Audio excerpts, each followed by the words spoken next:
Hi, everyone. Welcome to part 3 in my series about teenagers and gun violence.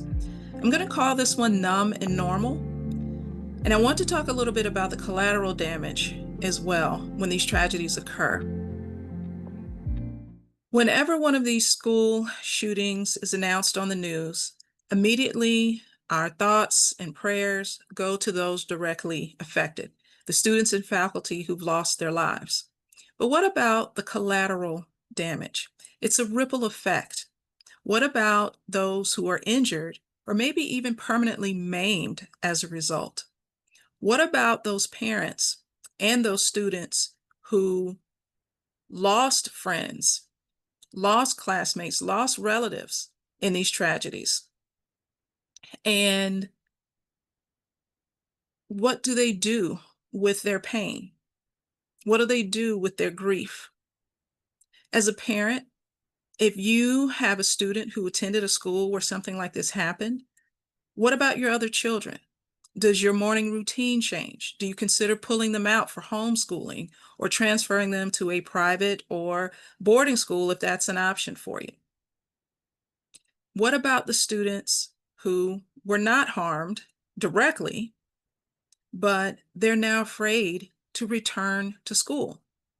I think these tragedies lead to a lot of chronic PTSD, anxiety about whether or not you'll live to graduate.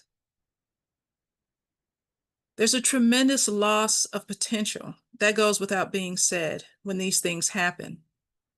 But one thing that's really bothering me is the fact that I think we're getting accustomed to these tragedies happening.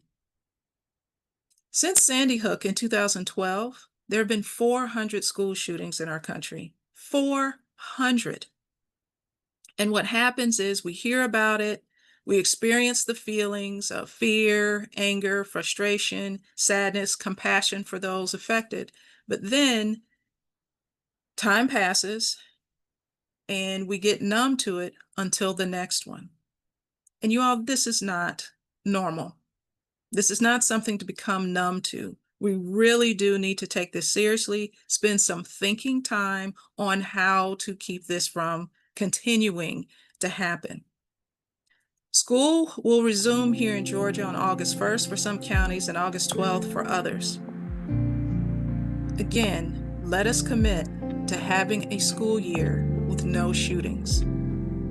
Let's make 2025 and 2026 much better than it has been before. But it starts with us taking this seriously. I'll see you all next week.